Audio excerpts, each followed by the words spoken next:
Bem-vindos à Nova Máquina do Tempo, canal que discute filosofia, política, ciência, saúde coletiva e muito mais. E eu estou aqui de novo com Tatiana Vargas para o terceiro bloco da nossa conversa.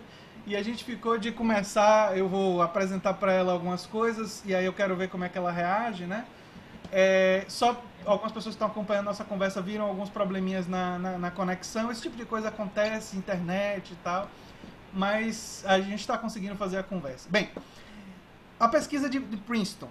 Na Universidade de Princeton eles fizeram um estudo, eu tinha comentado no vídeo anterior, que eles resolveram analisar o impacto que o cidadão comum tem sobre o processo decisório e o impacto que bilionários têm sobre o processo decisório.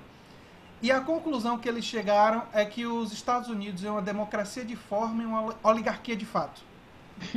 Basicamente, assim, estou sintetizando o estudo pra caramba, mas Aham. a conclusão basicamente é essa. E por que eles chegaram a essa conclusão? Eles chegaram a essa conclusão porque a maioria da população pode querer uma coisa, por exemplo, vou dar um exemplo concreto. 88% da população pode querer checagem de antecedentes criminais antes de vender armas de fogo. Isso é um fato. Existem várias pesquisas de opinião que mostram que 88, 90, entre 88 e 92%. Quer dizer, se tem uma maioria, é aí. 88 a 92% da população querer uma coisa, é uma esmagadora maioria. Mas não existe uma lei federal nos Estados Unidos que obrigue aos vendedores de armas fazerem checagem de antecedentes criminais. Existem leis estaduais. Alguns estados têm essas leis, porque é uma república federativa. Sim. Mas por que não existe uma lei federal? Porque existe um lobby chamado NRA, National Rifle Association, que tem muito dinheiro, tem poder, tem capacidade de influenciar nas eleições e basicamente diz: não queremos uma lei federal que diga isso, porque isso vai prejudicar a venda de armas. Uhum. Então, que democracia é essa que 88% da população pode ter uma posição e isso não vira lei, né? E Uhum. existem muitos outros exemplos desse tipo. Mais de 60% da população americana é favorável ao aumento do salário mínimo federal para US$ 15. Isso não acontece. A maioria da população americana defende isso há mais de 10 anos. E não, quer dizer, não tem Aham. impacto. Então o fato, e a conclusão que o pessoal na Universidade de Princeton chegou, basicamente é o seguinte: quando a maioria esmagadora dos bilionários querem uma coisa, isso acontece 80% das vezes. Só não acontece quando o custo social vai ser tão grande que não tem viabilidade. Mas, ou seja, a maioria das vezes, quando dá para fazer, é feito. Quando eles perdem a base de apoio é que isso não acontece. Por Mas exemplo, se perder, o caso raro foi a regulação da internet. A maioria dos bilionários e as grandes empresas queriam, mas a pressão popular foi tão grande que acabou não acontecendo. O Sopa e tal, tem toda uma discussão sobre isso. Houve um movimento popular e acabaram. Eles queriam, na verdade, controlar a internet de uma determinada forma, com direitos autorais bem intrusivos, e eles perderam. Mas fora esses raros exemplos que eles perdem, que os grandes empresas perdem, a maioria das vezes eles ganham. Então, a democracia americana, que, enfim, é uma democracia bem antiga, nem se compara com muitas outras democracias em termos de tempo, né? É um exemplo de uma democracia absolutamente controlada, absolutamente talvez seja um exagero, mas muito controlada pela influência do grande capital, através do financiamento das campanhas, do dinheiro e tudo mais. E isso faz a gente pensar, às vezes, que não tem alternativas. Eu acho que, mesmo que você não conhecesse essa pesquisa, esse aham. tipo de coisa de quem estuda política, como você, como eu e como outras pessoas, fica meio que perde um pouco a esperança. E aí eu disse pra você que eu ia. Não tem surpresa na pesquisa, nos resultados da pesquisa de Princeton. Tem? Nenhuma Não, surpresa. não tem surpresa nenhuma. Nenhuma surpresa. Então, Talvez a única diferença deles para a gente é que se eles passassem uma lei federal dessa natureza, ela teria que se cumprir. Aqui a gente talvez passasse essa lei federal e não ela de fato necessariamente seria. não necessariamente se O Brasil cumpriria. tem a coisa de lei não pegar. Né? Porque assim, lá se passar como lei federal, eles vão ter que fazer cumprir. Pelo menos seria cumprida, né? Bem, É, instituições mais fortes, né? Essa característica de ter instituições mais fortes.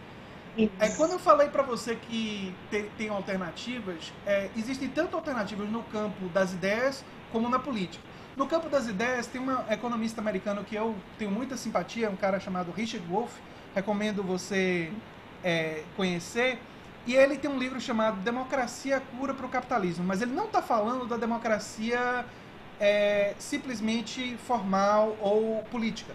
Ele está falando da democracia no espaço de trabalho. Ele percebeu que nos Estados Unidos e em vários outros países há uma abertura e uma expansão para democratização dentro do espaço de trabalho, e ele entende que no longo prazo, no futuro, assim, presente e futuro, um caminho para resolver esses problemas envolvendo excessivo consumo, destruição da natureza, problema do emprego, porque com a automação a gente vai, enfim, o último lugar que restou foi os serviços, né? A gente ainda emprega muito no serviço, mas se a automação chegar no lugar dos serviços, nós vamos ter desemprego em massa.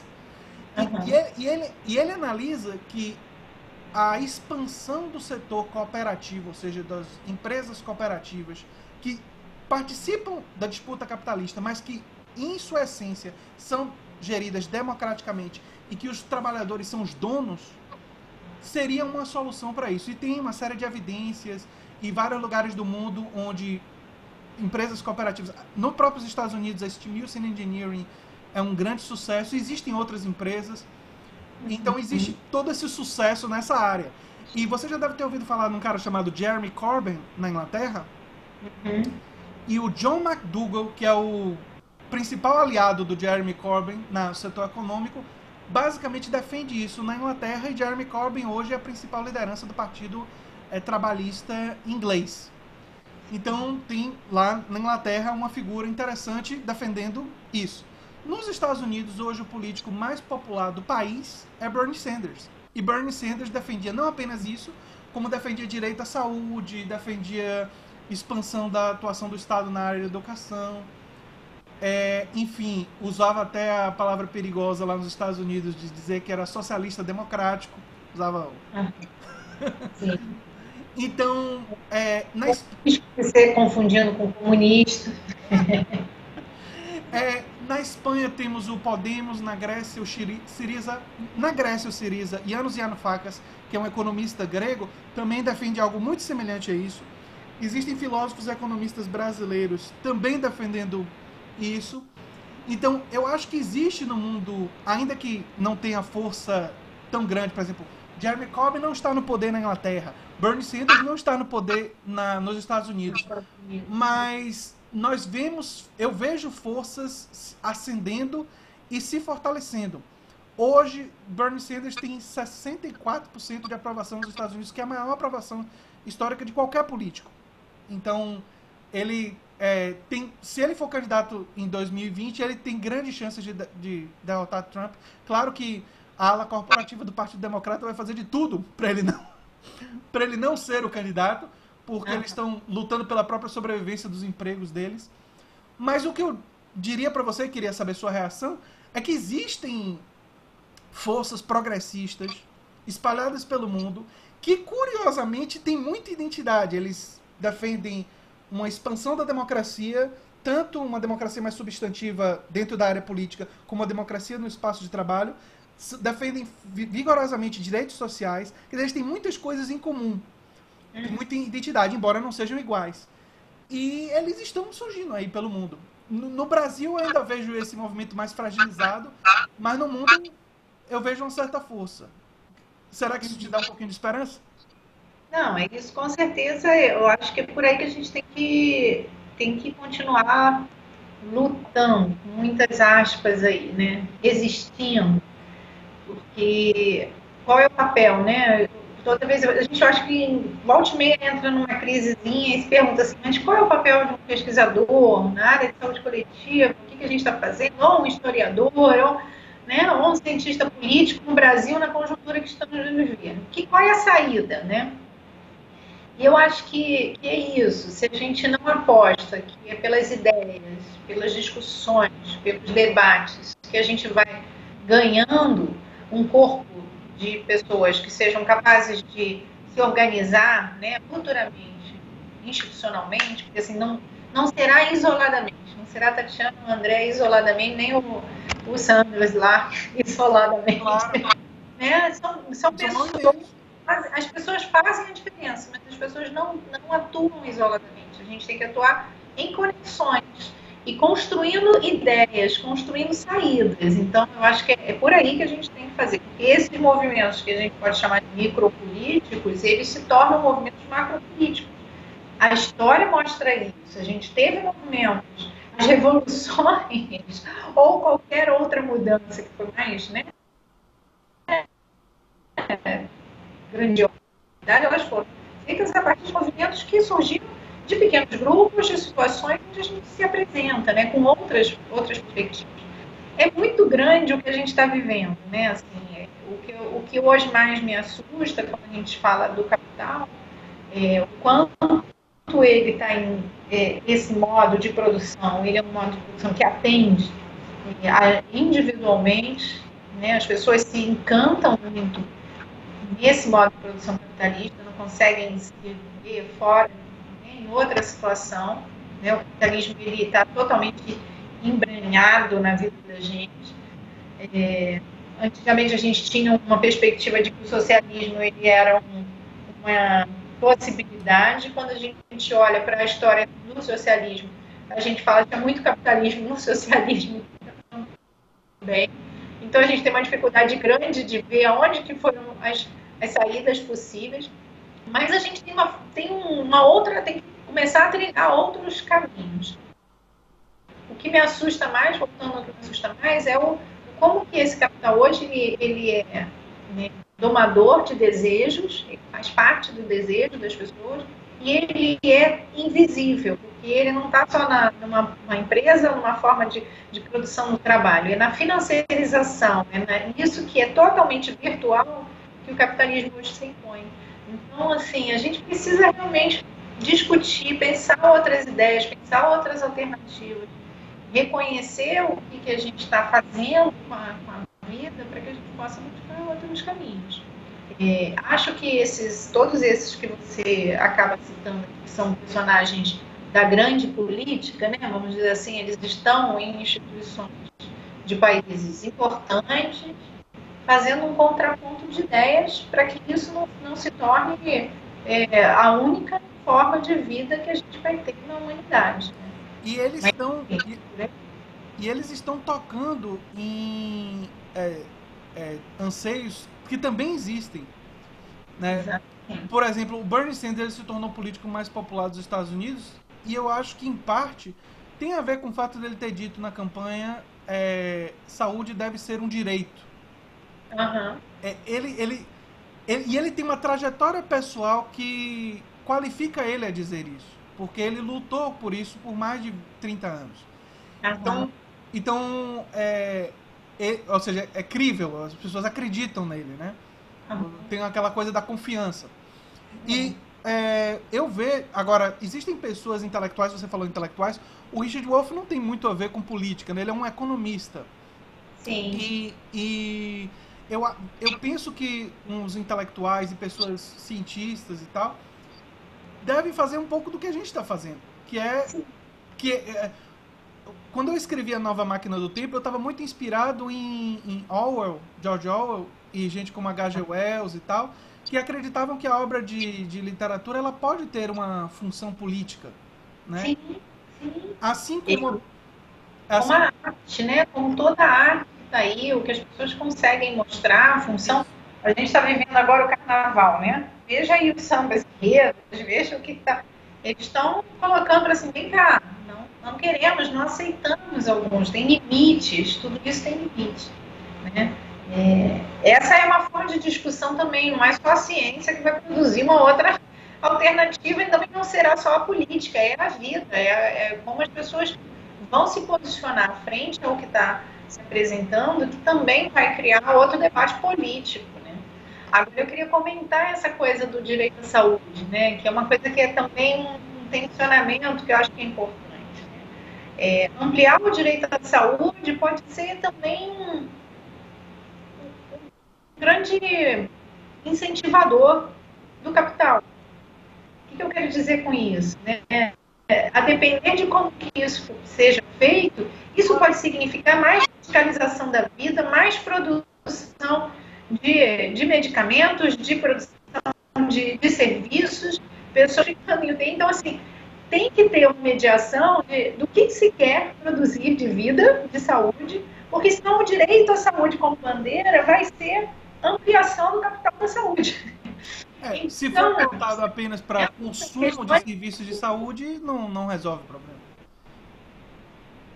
Resolve. Então, assim, no nosso caso aqui, a gente viveu essa contradição bastante importante. A gente ampliou, sim, o direito à saúde, mas a gente continuou mantendo desigualdades profundas. Então, aquela ideia de um conceito ampliado de saúde, de uma produção de saúde que fosse, né, uma produção de vida, que gerasse uma saúde mais plena para as pessoas, possibilitasse que as pessoas pudessem ter uma vida mais saudável, foi um pouco deixado de lado por um bom tempo e a gente ficou na ampliação do acesso. E a ampliação do acesso, veja, foi ótimo para o complexo industrial da saúde no Brasil. A gente hoje tem os planos privados indo daqui para cá, né? Todos os segmentos privados indo muito felizes porque ele se expandiu absurdamente no Brasil no acesso, mesmo no âmbito do SUS. Então, assim, é uma contradição que a gente tem que estar colocando o tempo todo qual é o projeto que se quer. Qual é o projeto de Estado que se quer? Porque se é um projeto de Estado que, ok, eu vou ampliar o direito, mas eu vou ampliar medicalizando mais a vida dessas pessoas e não necessariamente resolvendo os problemas que causam doenças dessas pessoas, eu estou só aumentando o poder do capital no meu país, que eu diria muito tranquilamente hoje, quando a gente olha para a trajetória dos anos, isso, né? Que é o nosso dilema da reforma sanitária principal é esse. A gente, setorialmente, talvez a gente tenha expandido muita coisa, mas em termos de política pública abrangente, talvez a gente tenha tido muitos problemas, né, que impedem hoje a gente ter uma saúde plena como se poderia ter tido, né? Não, com certeza. O objetivo tem que ser que as pessoas fiquem mais saudáveis para precisarem menos do serviço. Exatamente. Esse era o debate, né? Esse era o debate. Não a gente garantir o direito para ampliar o consumo.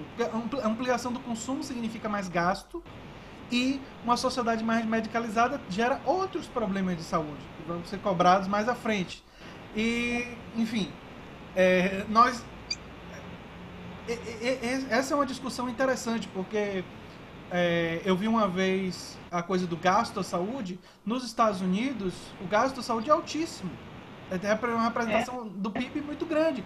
É um dos países que mais gasta, mas gasta de uma forma ruim. Não garante a sua população e não produz uma população mais saudável. Quer dizer, o gasto per capita lá é altíssimo. Você compara com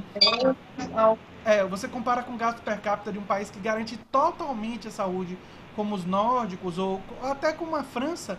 E a França gasta muito, mas a França fornece um sistema de saúde absolutamente fantástico. E o gasto na França subiu, também tem a ver com imigração. Né? Mas essa é uma discussão muito interessante. Você coloca uma questão de que a gente precisa estar pensando não apenas nos que eu chamaria de grandes temas, mas na implementação. Uhum. Porque se a implementação ela não for voltada para um objetivo que dá mais autonomia ao cidadão e que faz ele ter melhores condições de participar melhor da democracia, essa defesa ela pode se esvaziar, ela pode ser capturada por aqueles que querem transformar isso numa forma de ganhar dinheiro. E essa semana, até dando esse curso em Manaus, eu falava um pouco dessas teorias todas, né, de análise de políticas. E uma coisa que é bastante curiosa, né, é que quando a gente olha autores que falam de teorias que falam da implementação de políticas dentro daquela coisa mais esquemática de um ciclo de política, né, eles chamam muito a atenção disso, falam assim, olha, uma implementação em geral de política, ela é problemática, ela tem questões e desafios maiores quando você tem uma formulação de política ruim. E aí, o que eles querem dizer com isso? Né? Se você teve no momento que você faz o pacto de uma seguridade social ou um pacto de direito à saúde, você coloca isso em grandes letras e diz, passamos um projeto de ampliação do acesso aos serviços de saúde, de ampliação do direito à saúde, e esquece de dizer que isso exige uma série de outras, esquece de dizer, ou não prioriza, ou não coloca dentro desse plano. Tem um vácuo ali. Tem um vácuo nesse plano, de que você precisa garantir, né, políticas em outras áreas para que você possa garantir esse acesso de qualidade. Você tem uma implementação que vai ser focada no acesso aos serviços de saúde. Você não vai se preocupar nem com a educação, nem com a habitação, nem com a desigualdade social, com a renda, com o trabalho. Você esquece tudo, mas está lá com políticas econômicas e sociais como a gente tem, né? Então, assim, essas são questões que a gente tem que maturar no nosso também no campo, para que possa antes e politizadas, né, de onde estão os nossos desafios. Eles estão desafios onde a gente enfrente, né, onde são agendas políticas que não são necessariamente setoriais, mas são agendas políticas absolutamente importantes para que a área da saúde possa se desenvolver. Né? Então, tem aí tradições importantes que não precisam ser atrapalhadas. A gente teria ainda muito mais para conversar, mas eu vou finalizar esse terceiro bloco aqui, a não ser que Tatiana ainda tenha mais alguma coisa que ela queira dizer. E a gente pode ir para um último bloco, se ainda tiver fôlego hoje, ou quem sabe um outro dia. Não precisa resolver tudo. Se ainda tiver fôlego hoje, para a gente discutir um pouco de teorias e metodologias na área de saúde coletiva, que é uma coisa que eu coloquei até, eu não sei se eu não te contei isso ainda, mas eu tô com um projeto de pós-doutorado lá no ISC, e eu tô com a ideia de um dos meus artigos do pós-doutorado ser justamente fazendo uma revisão de literatura sobre as metodologias, a forma como as teses e as dissertações usam fontes orais, que tipo de crítica de fontes eles fazem e que tipo de contribuição seria interessante que eles poderiam absorver, quer dizer, problematizando justamente a pesquisa científica e vendo uma contribuição específica que eu acho que o meu estudo, tanto no mestrado quanto no doutorado, poderia trazer. Eu tenho essa impressão e estou com essa preocupação, então a gente poderia conversar um pouquinho sobre isso no último bloco, um bloco mais curto, se você tiver fôlego ainda hoje. Mas, enfim, a conversa tem sido ótima e nós já gravamos 3 blocos. Esse foi o nosso terceiro bloco. Diga. Ao quarto. Vamos ao quarto. Vamos ao quarto. Tá disposta. É isso aí.